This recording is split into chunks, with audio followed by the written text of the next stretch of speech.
Good evening, everyone. Good evening, everyone. Welcome to Get Live Entertainment. Another episode. Today, I would like to elaborate on what's going on with the Carmelo Anthony and Austin Metcalf situation. Just wanted to elaborate a little bit, shed some light on the facts, more or less than speculations and what people say and think. You know, we tend to choose sides and pick who we want based off our race or gender or whatever it is we decide to side with somebody for or because. That's not how the law works. Um, there actually is no gray area in law. There is either right or wrong. Um, and from the prosecution standpoint, you can be charged with anything. They can charge you with a bologna sandwich. It's what you can prove um, under the law. So everything is based under the law. You guys take some time out and go read the laws of Texas, preferably the stand your law ground, self-defense law, what it means to be provoked. If a person feels threatened, by all means, you have a right to defend yourself. You have to state the facts. You can't look at how sympathetic it is and how heartbreaking it is because they both are two children. I understand that and I get it, but this is the thing with bullies in school. Bullies normally do one or two things. They either get hurt or either the person who's being bullied, as we've seen, they'll go take a gun and shoot up the school because of one person that's being bullied. So we can't sit here and act like bullying isn't an issue in our country or like people don't bully in school. You know, this has been happening when I was a kid. Either you'll stand for it or you'll stand up for yourself. There's been instances where, you know, I was in school and people was bullied and they got hurt. This is 40 years ago. It's just a different time right now. It's more severe. Um, and I understand the situation both ways. I understand the Metcalf family is very upset. I understand that the Carmelo Anthony's family is upset, and everybody want to voice their opinion and express themselves in regards to who's right and who's wrong. Um, Me personally, before I say or do anything, I start with the end in mind, meaning I take myself and put myself in a situation in both instances. So I would be the victim and the aggressor, and I would see what makes sense to me. Like I'm sure we all had situations where we slightly took advantage of somebody or tried to bully them. We know how that feel, and we know how it feel for a person who don't know you, even if you're not allowing a person to bully you. We know how it is for a person to even try. You know, they got one or two people around. They may be bigger than you. That's very intimidating. You know, all you have to do is oppose a threat to someone, and it's not what you think, it's how the person who's being threatened feels. If they feel like, you know, their life is in danger or you're going to cause imminent danger to them, by all means, they have a right to defend themselves. And that's what the self defense law covers. They have to prove that it was a self defense, and the prosecution have to prove that it's not. Well, I was just reading the self defense law, and it's pretty clear. You know, it's pretty clear on what it says. You guys can read it for yourself and get an understanding because I'm pretty familiar with the laws. I read the laws and I read you know the bylaws under it. And then in some rulings, when judges rule on cases, they'll write footnotes why they ruled on this, why they made this decision. And just so you guys know, just say for instance, if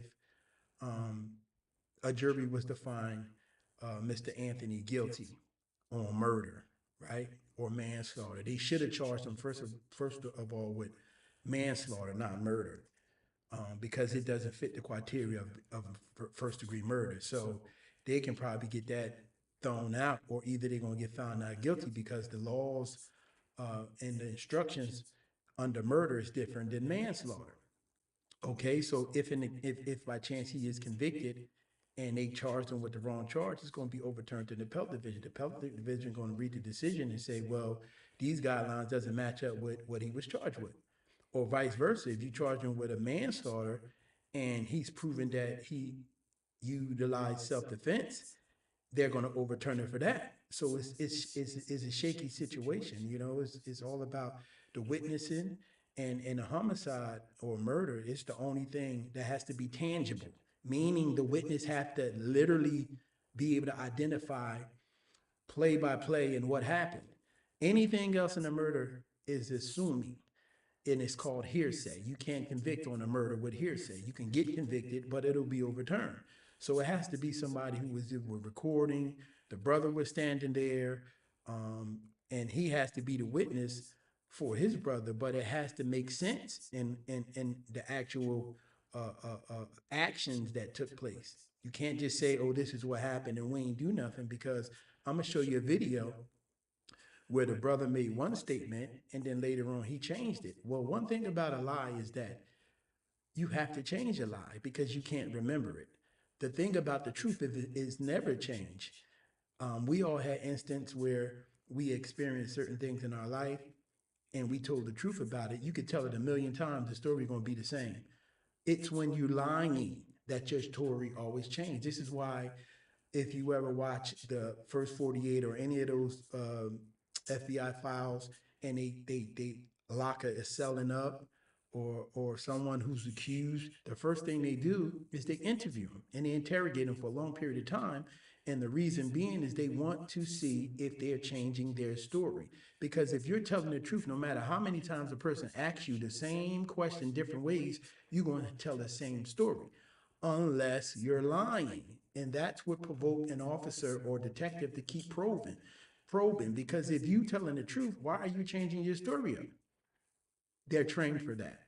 And that's how you know. So, on the news is one thing, but you got to know that Mr. Anthony family gonna have, the best lawyers in America. You're gonna have lawyers contacted them to do this pro bono because it's an easy case. You may look at it and say it's not, but it is. Murder is really, really hard to prove. You see, O.J. Simpson got off on two of them. It's not as easy as we think. We're talking right now. We're expressing our emotions, but technically in the court of law, it's so much you have to bring forth to charge somebody. Murder is absolutely like one of the hardest cases to prove. And then the first thing they're going to look at is the motive. What was the motive? Was it premeditated? Premeditated meaning, did he bring a weapon to intentionally cause afflict pain or resulting in death to another person? They can't prove that because the shoes he had was a knife to clean his cleats out. So he had a probable reason and probable cause to have that small knife with him, right? So that's one thing. So that alleviates the premeditation right there. Different stuff is coming out. I just like to listen and hear and read the police reports. And another point I'm gonna point out is that you got to know the clear giveaway is that the judge lowering this man's bail. Now, mind you, we talking about a young black man in a predominantly white area, right? And the judge lowers the bail and let him out. But you gotta understand the judge has to go by the evidence, the police report, and the law. And basically, based on what the law is saying, is like he's no threat, he's no flight risk, and the evidence clearly can't show they have a lot of evidence for murder because if they did, they would have held him. So the judge is doing their job. People don't seem to understand why the judge would lower his bail. And I understand, I sympathize with the family who lost a child, but this is the reality. Law is not black and white. It's not what you say, it's what you can prove in the court of law. So you got lawyers that's going to disprove the prosecution, and you got the prosecution who's going to try to bring a case and say, hey, this guy murdered it. But I'm going to tell you first and foremost, The wrong charge was brought up against him. They should have never brought a murder charge against that man. They should have brought a manslaughter. And you'll see later on when we get into the trial and all. And I don't even know if it'll even go to trial because when you start getting into exculpatory evidence and suppressive evidence and things of that, and all the information start coming, the lawyer can move, for a ground of dismissal based off the information, based off the evidence. They might not even have that. They might not even have enough to take them to trial. You got to sit back and watch and pay attention to what's going on. Like it's a lot going on, and a lot of people got their emotions just involved, and we worrying about if this guy, the people of color is voting for Carmelo Anthony because he's a person of color, and then you got the Caucasians because he's a young white, young man. We're voting, hey, I hope he go to jail for life. But it's a lot of things you have to um, understand when you're dealing with murder or manslaughter. See, it's different for you to read a law, right? It's different for you to look at both sides of the story. But when you actually sat in that seat and been charged with a murder or manslaughter and you understand how the system works moving forward to get a conviction, it's a total different story.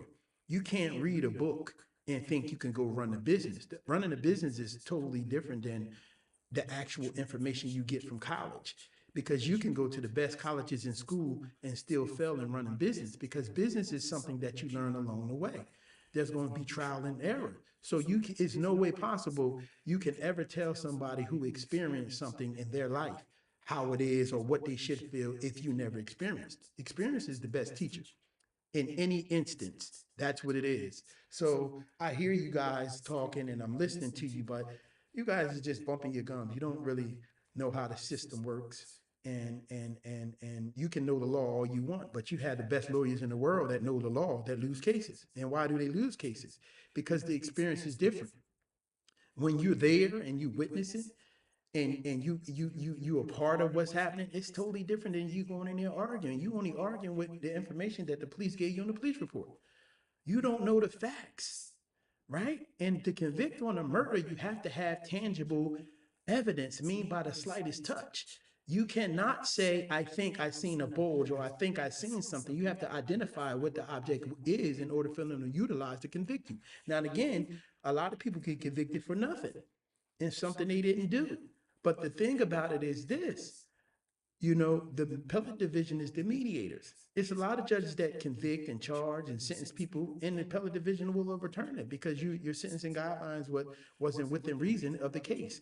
You didn't go by the rules and regulations or the guidelines that govern by the charge he was being charged with. So some people just, in fact, do what they want to, but you actually can't. And when you got this kind of case in the public like this, you're gonna have powerful people on both sides. Then you have Mr. Metcalf. He goes to a press conference, right? When Carmelo Anthony gets out, and one can only assume that it was an act of intimidation. Why else would you go to a press conference to a person who was charged with killing your son? That could have went left really quick, and he could have been another victim, and somebody could have said it was self-defense. Because if it was my son in this situation and I seen the father approaching a press conference, I'm gonna immediately feel threatened and I'm gonna go into defense and defend myself and my family. Now his whole family there. You telling me if something would have happened or somebody would have took a bat or hit him upside his head, they would have went to jail? No, they feel threatened. You had no right to be there. This is why law enforcement put them out, because that's very provoking. Your behavior was provoking. And if you make me feel intimidated or feared, I am going to defend myself. You just lost a son for the same thing. Obviously, bullying runs in your family because you're not even psychologically understanding that you just oppose, fearing somebody by just showing up. You can't do that to people.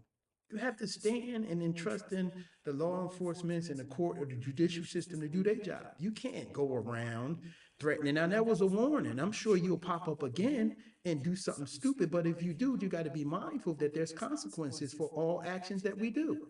You don't know how someone else going to take you or how they're going to respond to what it is that you're doing. So you have to start with the end in mind and be mindful that maybe I'm intimidating this person. Maybe I better back off. Because if this person feels intimidated, he can protect himself or she can protect herself, you know? So I just want you guys to be mindful of overall the whole case. We're just talking right now. We just expressing our opinions, based off of what we think and the evidence that we've seen thus far. But I'm here to tell you that at the end of the day, it ain't about what you say, it ain't about what you think, it's about what you can prove. And if nothing didn't happen in the manner you said it is, it's impossible for you to prove that it happened. You got two guys that's 200 pounds uh, plus against one.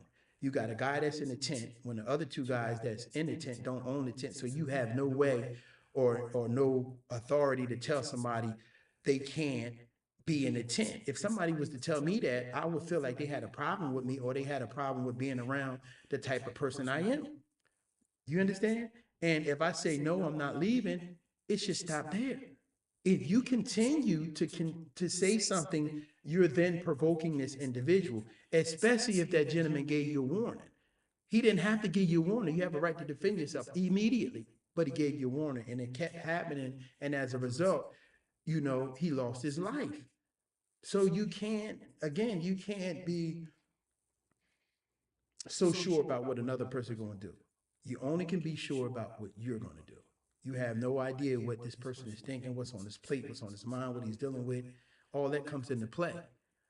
So at the end of the day, I just want to share with you guys some videos, and you tell me what you think about the situation.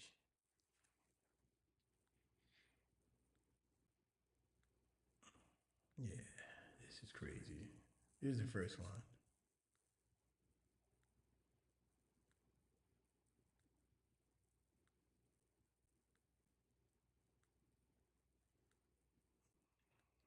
Okay, where's it at? Hmm.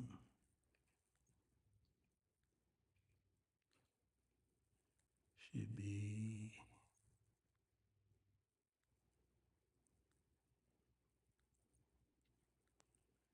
That's not it. See this? Nope. I told Punch I'd probably get it. That's not it. Give me a second. I'll find it. The video.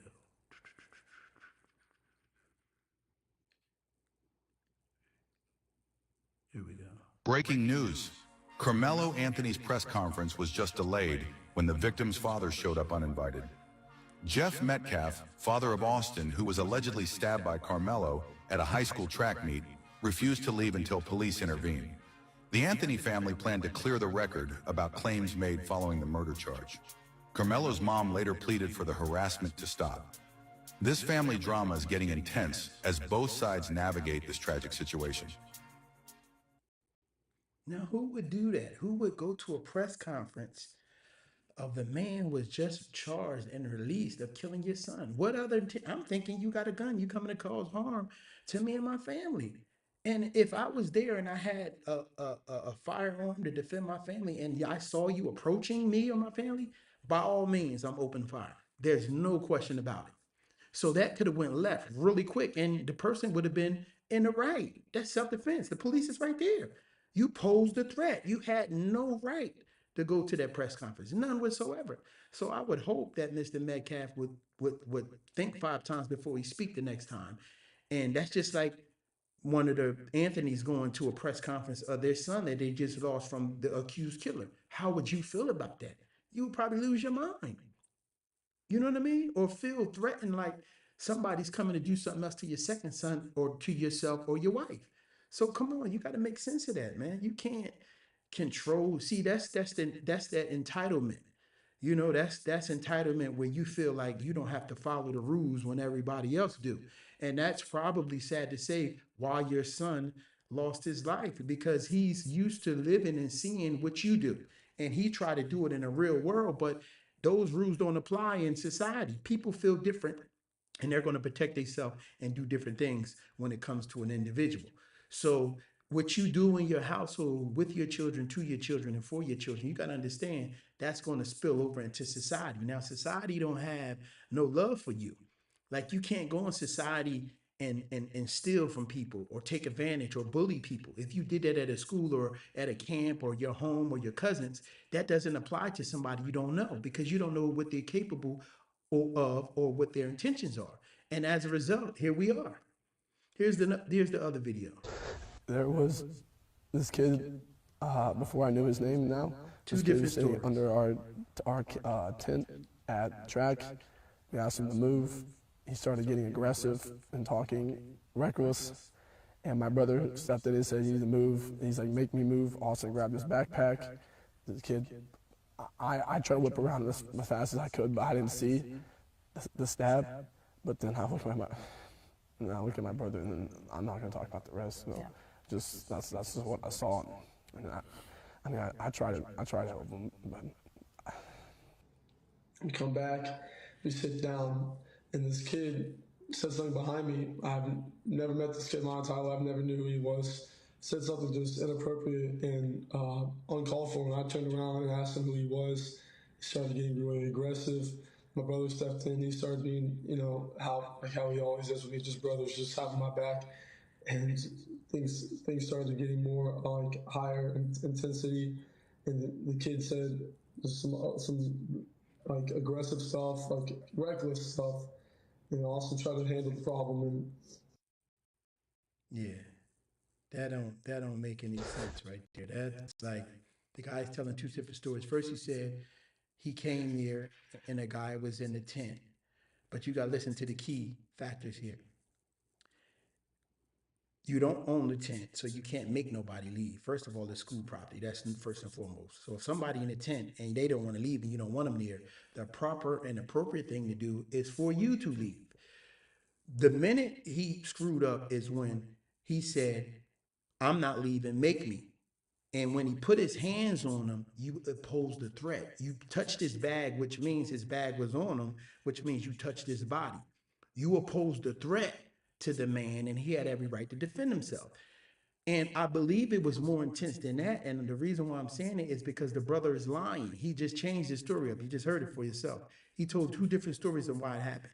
The only time you ever do that, if you've been living long enough or you've been around a person that lies or you know how lying works and truth works, is that you can never remember a lie, ever. It's always going to change. The only thing that's always going to remain the same is the truth. So again, you could tell, be asked the question about the truth a million times. You're gonna tell the same exact story because it's the truth. You know what I mean? So he don't even know he just kind of screwed up his case a little bit by helping the defendant by saying his brother put his hands on him first. Once you put your hands on somebody, you can't say, "I'm sorry." You already opposed that threat. Now, whatever happened after that, you got to take that and roll with it. It just as a result. And then the crazy part is he only stabbed him one time. It was one strike. So there wasn't no intention on him trying to kill him. You can't say, "Oh, I was," and that's why they shouldn't have charged him with murder. It should have been a man two or man one at most, because murder is intentional. A first degree murder is intentional and it's premeditated. There's no way you could prove premeditation because he had a knife for his cleats, which was rightfully so he could have. Secondly, there was no premeditation because he didn't stab him over and over and over. He didn't intend to kill him. He just died as a result of the stab, the one stab. So there's a lot of factors in this. So yeah, and it's an expert I want you guys uh, to listen to as as we sit here and continue to try to figure this out together. I want you guys to listen to what this gentleman has to say. He has a lot to say, and he's very well versed in what he's talking about. Listen up.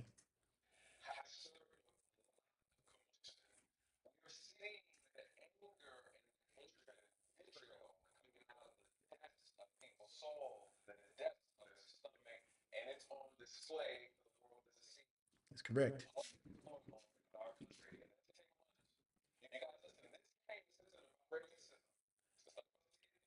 Right.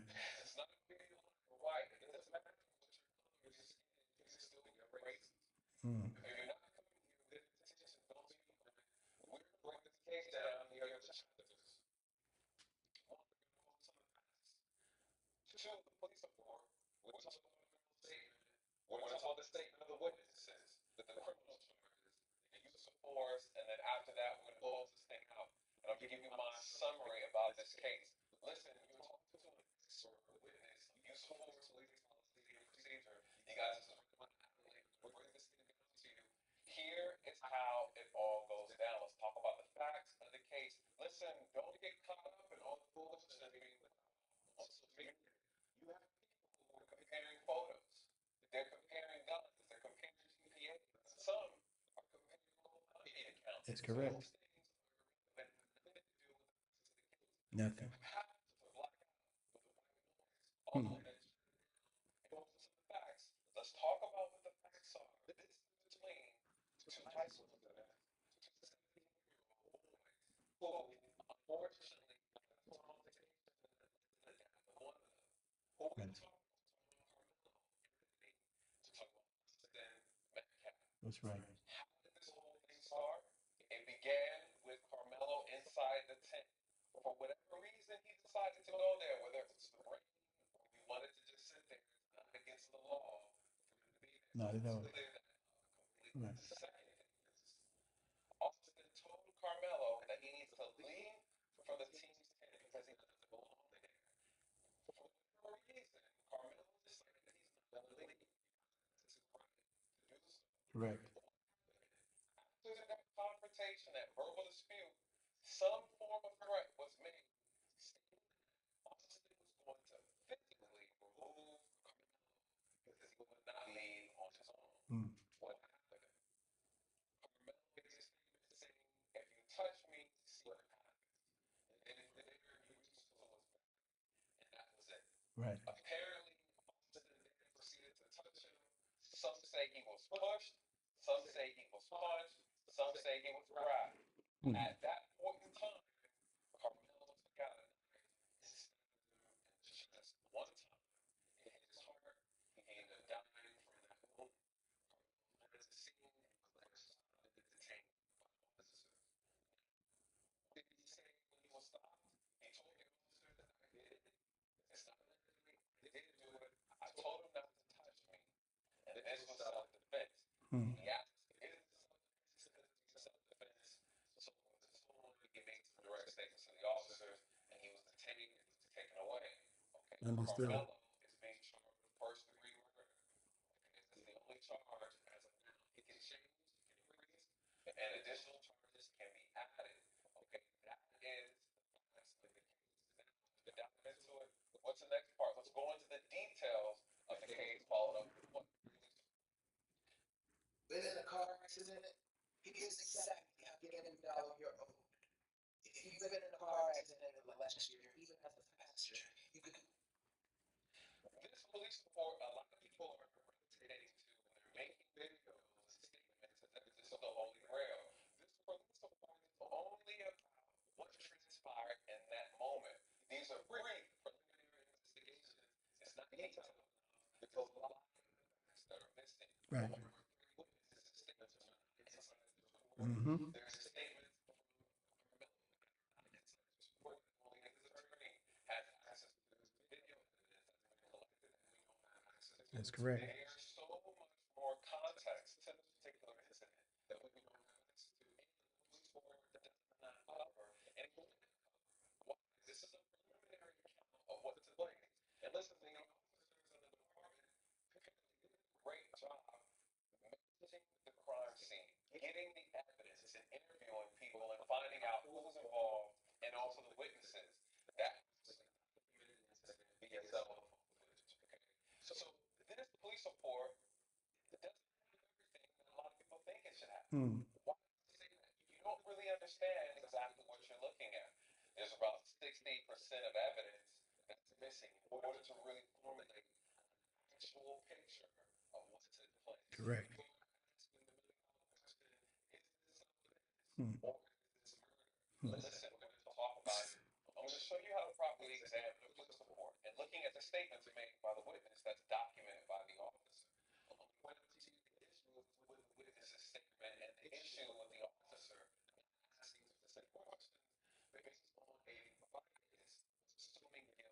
before properly investigating. Correct.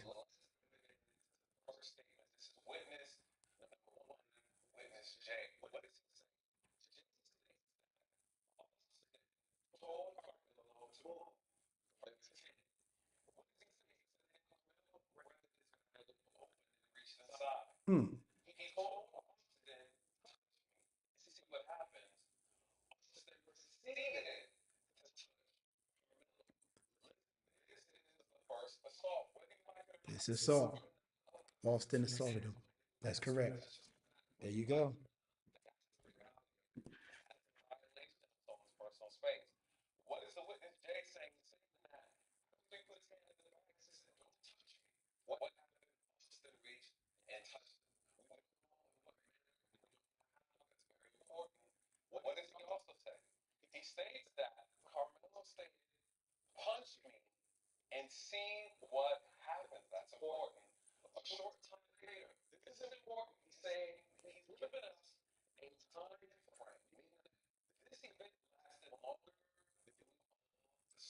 That's correct. A lot of people look at person 1, 2, 3. Nope. this. That's what bullies do. This has been taking place for a significant amount of time. Right. This delay long enough for people to watch the video. That's right. This delay long enough for multiple witnesses to talk So more than likely, if it's over a period of time and Carmelo Anthony is telling this gentleman, stop, stop, stop, and it's over a period of time long enough for people to record it, it means he was in his bully mode. He had more than enough opportunities, and so did his brother, to stop him. But what happens when you provoke anybody, an animal, anything? Eventually, you keep poking, poking, poking the bear. What happens? We know what happens. So we just looking at the story as if, oh, he came, he was in the tent, he told him to get out. The boy pulled the knife out and stabbed him. No, that's what you want to believe. Why? Because one is the guy who died is a Caucasian, and the guy who was accused of doing it is black. So we want to automatically take sides, whether we admit it or not.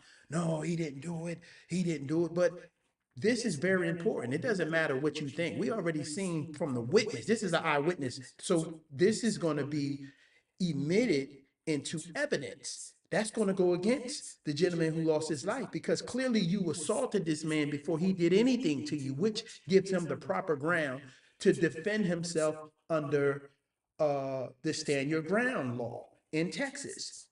You posed a threat to this man, and this man gave you obviously an ample amount of time to remove yourself as being a threat, and you refuse to do it because that's what bullies do.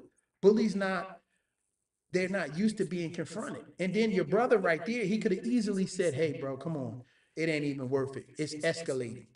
But if you've never been addressed in this manner and nobody never stood up to you, you don't know what it is to pull your brother away, because this is what you used to getting away with. The lesson is what you don't get away with. Now, had this happened in a different manner before, he would have knew to pull his brother away, but they never experienced anything like that. Obviously, this is what they used to doing, and it resulted, and as a result, his brother lost his life, which is so unfortunate. I'm not saying I'm happy or in any manner. I'm just trying to get you to understand that things are never what they seem. They're never the way they look. It's always another story. It's three sides.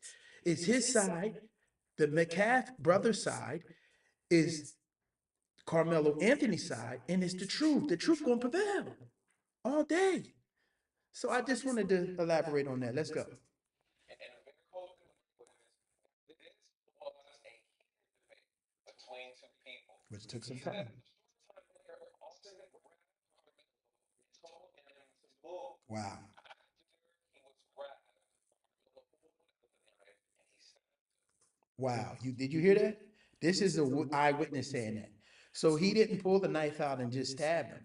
He was assaulted, meaning if you put your hands on another person without their permission and the heat of an argument, that's assault. If you spit on someone, that's an assault. So you guys need to understand what the laws consist of and what they mean. We thinking just, oh no, that's not assault. It absolutely is assault, and it gives you different grounds under the law to do whatever you need to do to defend yourself.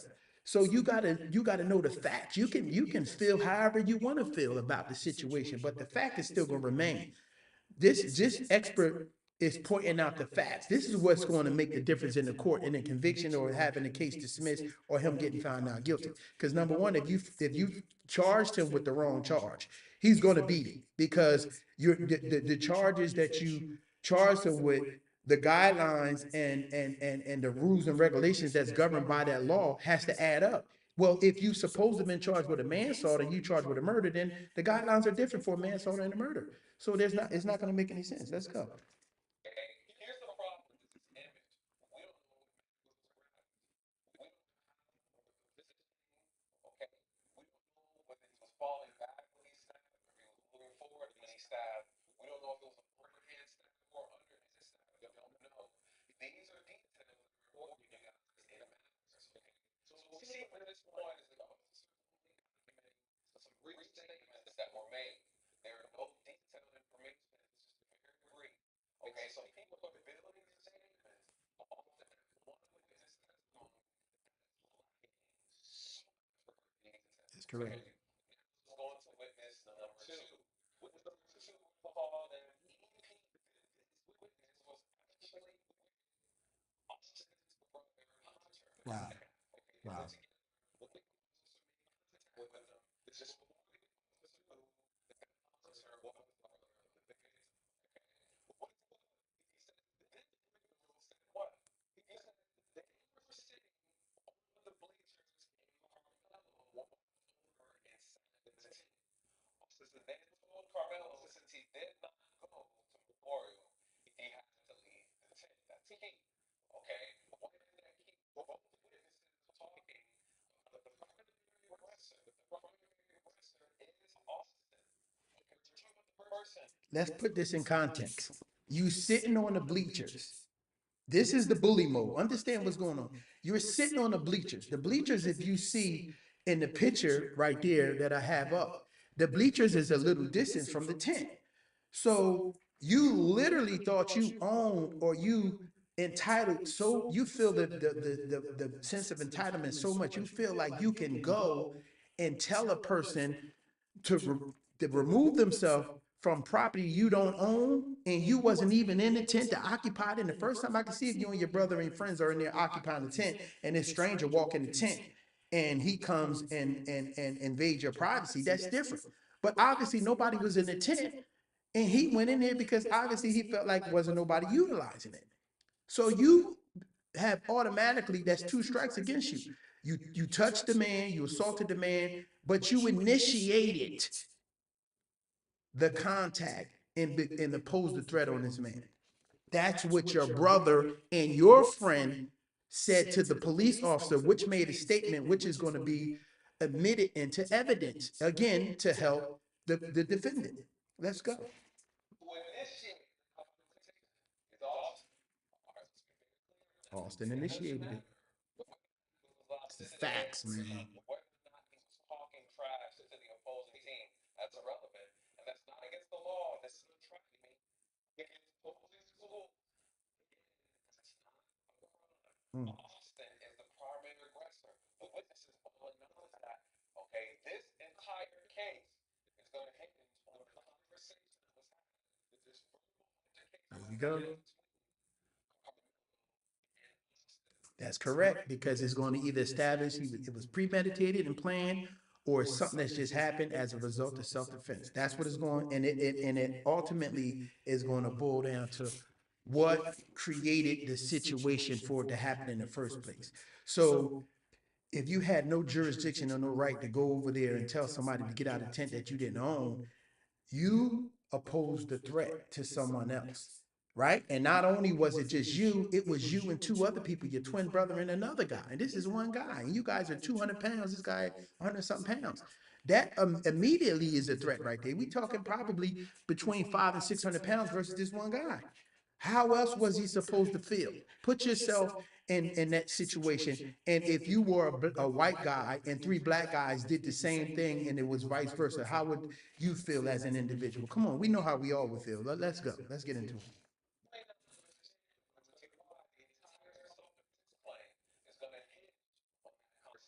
That's right. So the witness EP is saying that during this verbal dispute between the two, Austin stood up and at some point closed the distance between him and Carmelo. Can't do That's that. the primary aggressor. There you go. Whether you like it or not. Cannot He do then that. goes and assaults him.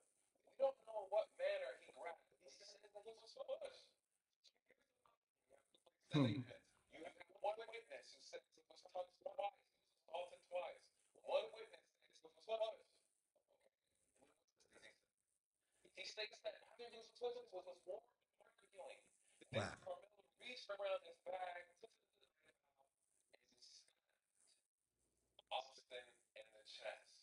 Okay, listen. So unfortunate. These are only two statements so far, and we have over 30. Some witness the full event, some only half, some only the stabbing. What does this mean? It means that all the witnesses thus far have painted Austin as the primary aggressor. Okay,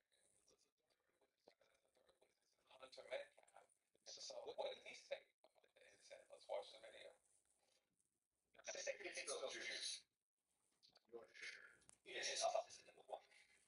Winter sheet.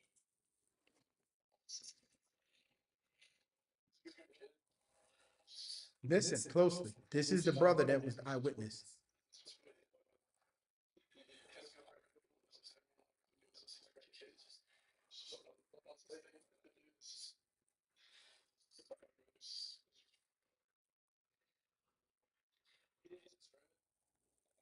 This is a lot of people don't want to hear this, but Hunter implicates himself in this altercation. We made one mistake.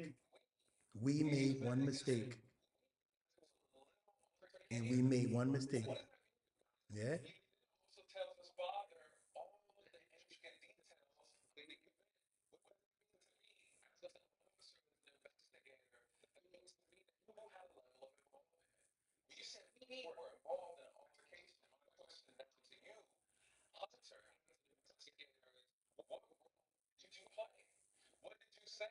What did you do at the moment? Where were you when your brother stood up and he pushed? Listen, guys, this gets tricky. Why do I say that? Because what you don't understand about self-defense is not about what you think. There you It's go. about what the person who's using self-defense That's what I is said. there. That's right. And if you No create matter what you think, I'm threatened. it's two against one, I just said that. I told you. And it was, there you go. what else? This size.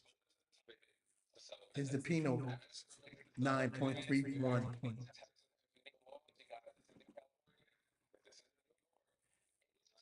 Have a right to stay in your ground. What does that mean? It means that you're not obligated to retreat. You're not obligated. If someone is trying to use a level of force on you, you are allowed to defend yourself. That's You're allowed correct. to protect yourself. It has to be reasonable. It has to be proportionate with the level of force that is presented. Listen, no player ever, like I said before, are you allowed to use deadly force That's on a correct. person? That's It's correct. unlawful. It's It's unlawful. against the law. It's excessive. Many people want to compare the Cal Rittenhouse or the Trayvon Martin. Listen, those are unique cases. You can't compare them. But let's talk about Trayvon Martin real quick. Let's just talk about that. Trayvon Martin was legally allowed to use force against George Zimmerman. Okay, George Zimmerman was what? The primary aggressor. Trayvon uses a level of force against which he's legally allowed to do. But guess what? That force wasn't successful. Mhm. Anytime you use excessive force, you guys, that is the deal breaker on self-defense. The force has to be Excessive. Right. reasonable. Has to be reasonable. George Zimmerman was put in a situation where he felt in that moment that his life was in danger. He was going to snap beat out of him by that teenager. And in that moment, to try to preserve his life, you guys, he threw a weapon, he shot him. And that ultimately killed Trayvon Martin. People had a problem with it. But the use of force and self-defense, it's a slippery slope if you don't understand the intricate details of it. In this case here, you have Carmelo. You use excessive force against Austin. You can't stab a person in the chest, you guys,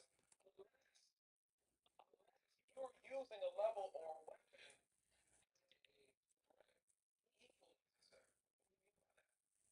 Austin and his brother Hunter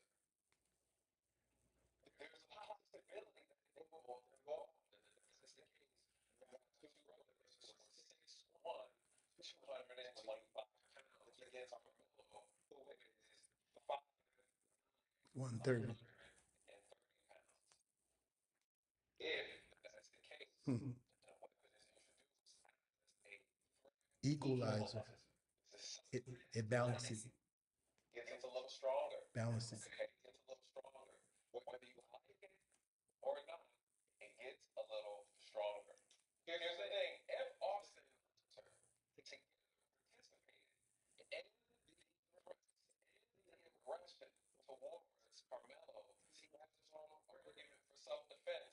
He's not fighting one person. The fear of being assaulted by multiple people changes and raises the threat level and can very much well justify self-defense. Mhm. Here's the problem: if the brother was not involved, he didn't participate in verbal disputes, he didn't participate in any threats, he never assaulted, he never did anything or anything provoking in nature, didn't provocate anything. Guess what?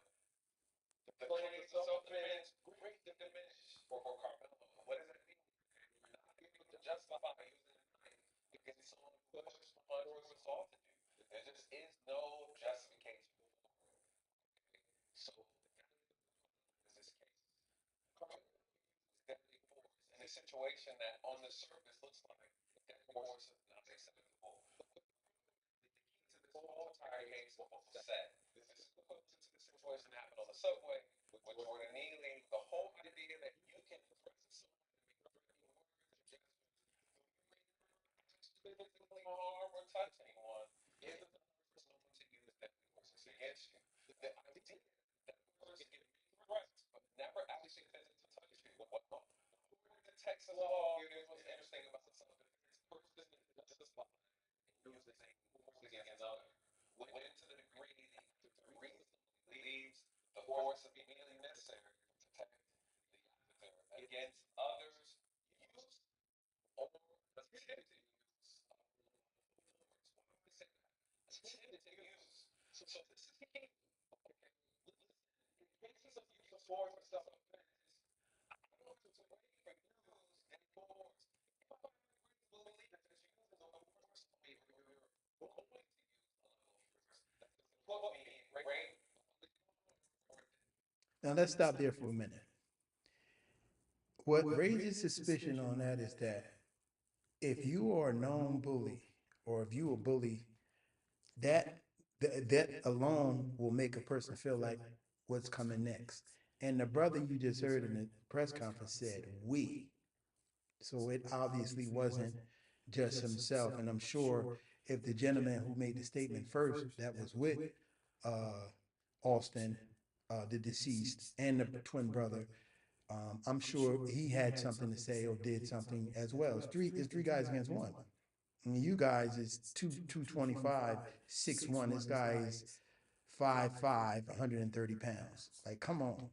Like, what else would a person that small feel like is going to happen if you're pushing and going through his bag without his permission and you constantly debating about stopping? People are recording you. So this didn't just, it wasn't just words exchange and it was over with. This, it appears this gentleman was trying to minimize and say, hey, leave me alone, stop. I'm telling you, don't put your hands on me. And the guy, you know, when you're a bully, that's just what bullies do. They just continue on because they want to laugh. They want bragging rights. They want people to be like, yeah, you showed that guy, you did that. But it didn't end that way. It's never fun when the rabbit got the gun. When things don't end the way you want them to end, you know, people look at them like it's messed up. No, it's messed up when you think you can do something to somebody and don't anticipate them doing what they did to you. That's what's messed up. So you got to always start with the end in mind and realize that there's always somebody a lot badder than you. There's someone who has more heart than you. There's someone who's willing to go the extra mile farther than what you're willing to go. You don't anticipate that, but that's the fact. That's the reality. And here we are right now. Let's get back into it. Lethal force against you.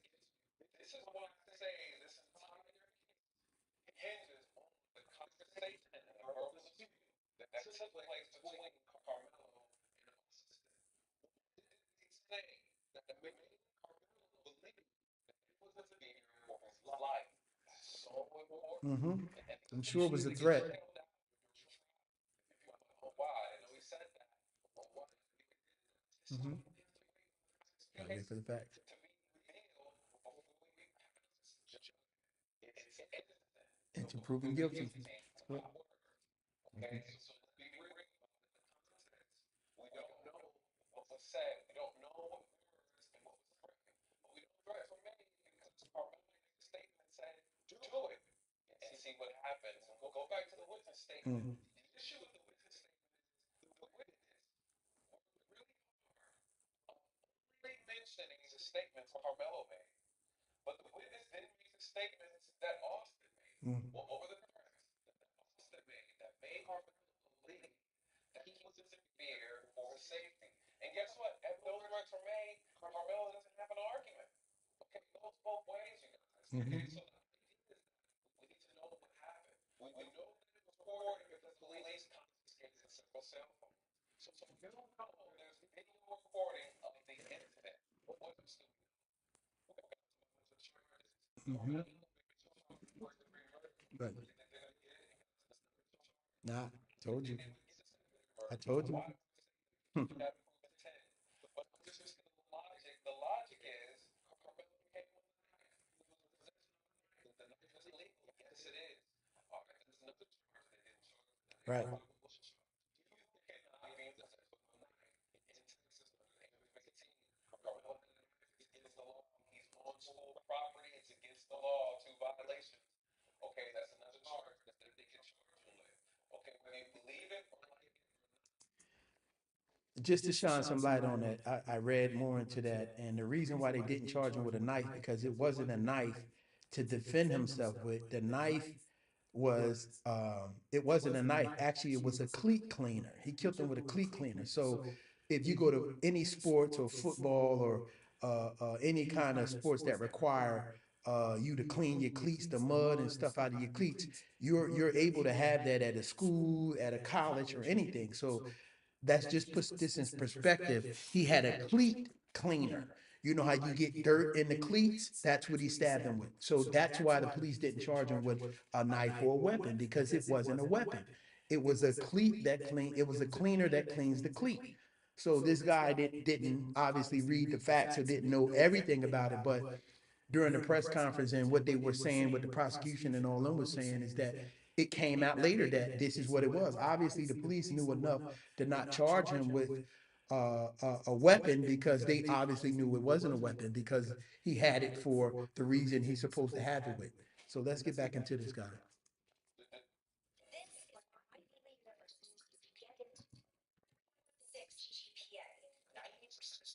Mm-hmm.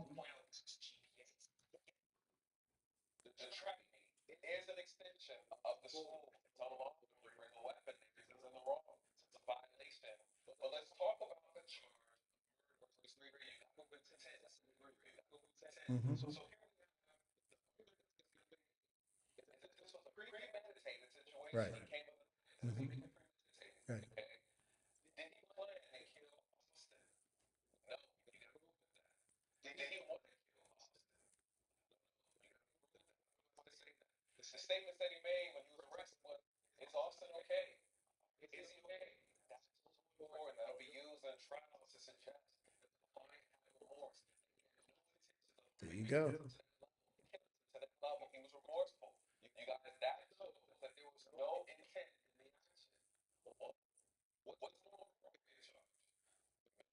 Manslaughter. Okay, you don't have to prove intent. You Just don't need to prove that this behavior cause right. Because this case, okay, the argument is that in that moment, Carmelo holding on to the knife, or looking at Austin and telling him to touch me, see what happens. Do something and see what happens. People are saying that provocation is for provoking Austin. It's not provocation. Mm-mm. When someone is approaching you, they're testing, they're insulting you, they're disrespecting you, and they're asking you to do something. We're provoking you to actually have an emotional response. You guys, that's provocation. Mm-hmm. Okay, these people tell you stuff that's not. That's not true. But at the same time, there was a dispute. There was a verbal dispute. The provocation can go both ways. Mm-hmm. But the statement that is being used to suggest that intentionally and planned this murder was that that he was going to stab him. And he said, do something to see what happens. This is what they're leaning on for their first degree murder. And I don't think it's strong enough, to be honest. I don't think it's strong enough.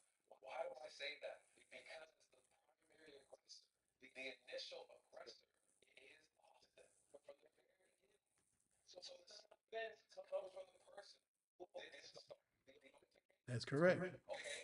But then he, what you got in those video, those statements that were shared between both parties.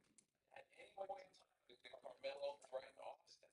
Or this position with his hand in the bag and him saying, touch me and see what happens to God? That could be argued as the defense. Of course. Giving a warning. Of course. Not someone tempting you to do something.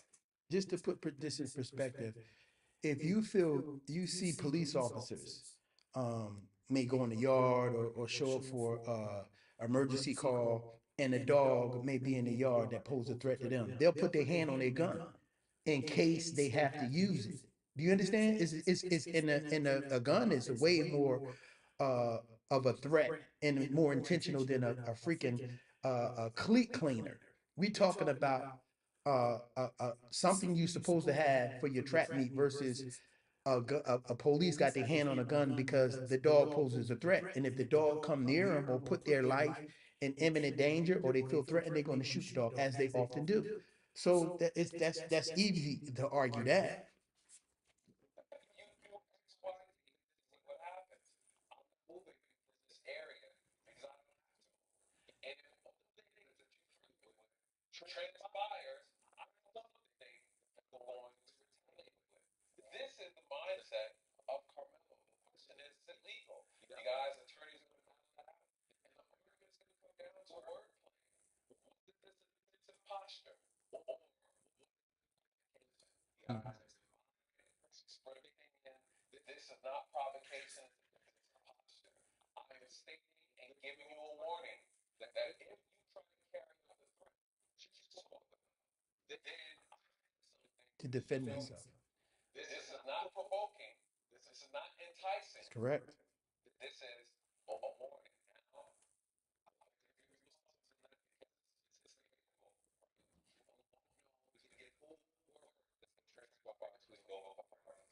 Now, you're not going to sell the first thing the second degree murder. Use of force. The state to prove intent. Carmelo did start the altercation. What they can prove very easy. Use of force. What's to say that regardless transpired? It doesn't matter who the primary aggressor is in altercation. Recklessly, you use a lot of force. That's unreasonable. That's reckless. That's And it causes manslaughter. the death of the Correct. person. Even though they started it, guess what? You're still wrong.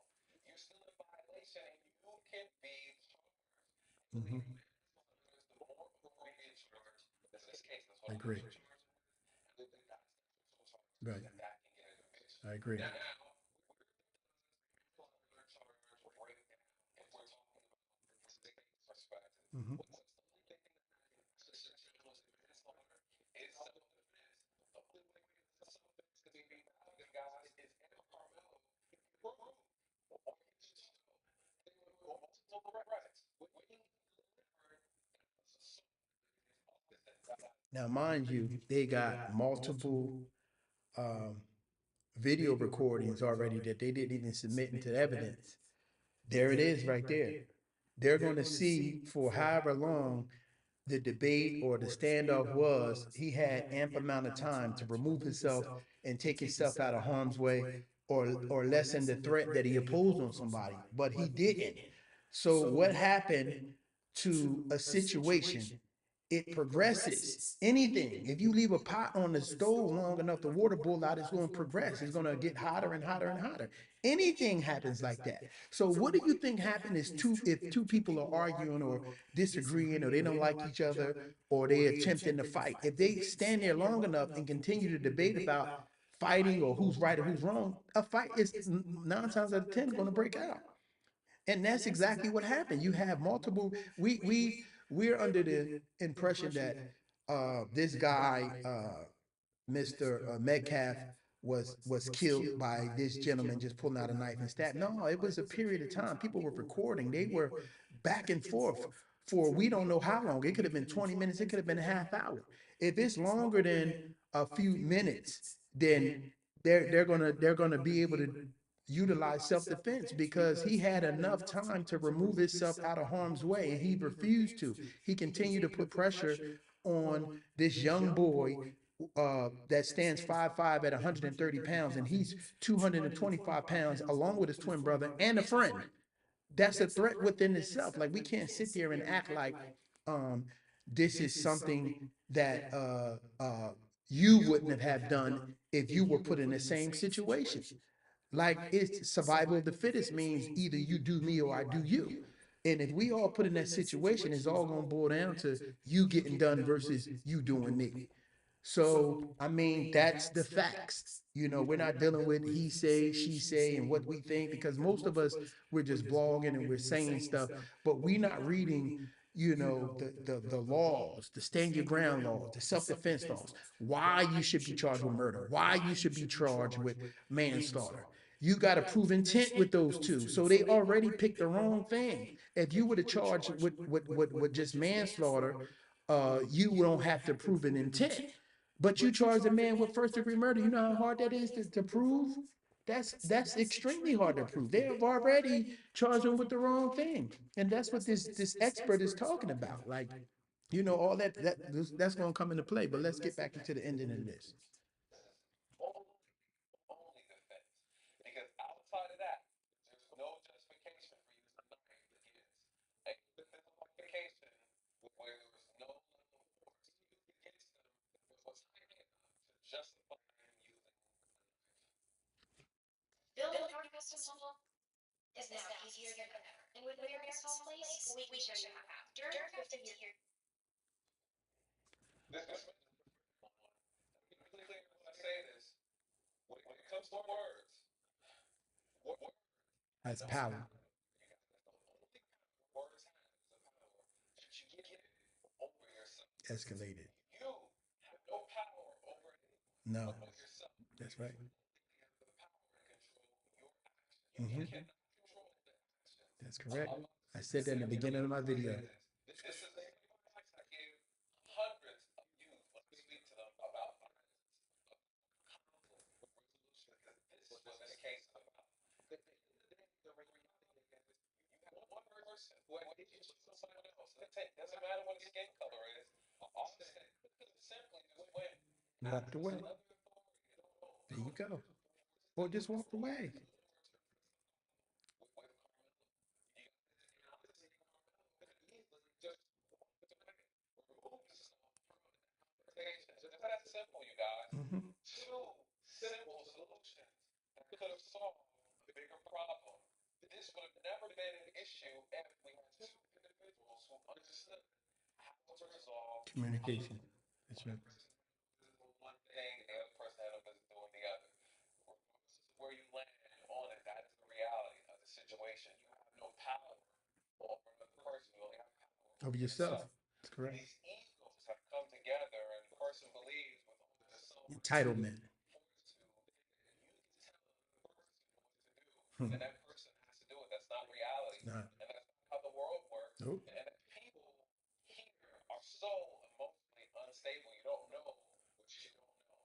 You have to be careful when you're engaging in society with people who don't know where they are in that current space and time. I've seen people and I've worked cases where people have lost their life over a lot less, whether it's road rage or someone stepping on their shoes, a life was taken behind that. Okay.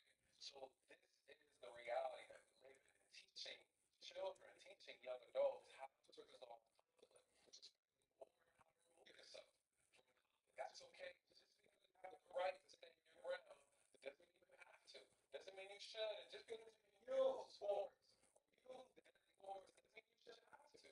Okay, this is the reality of the world that we live in. And people would exercise a level of violence just to make a point. Whereas sometimes the better self-defense is walking away. That's correct. I Okay? agree. The only power you have is the power over yourself. You can't control anybody. And guess what? You also can't control the consequences. And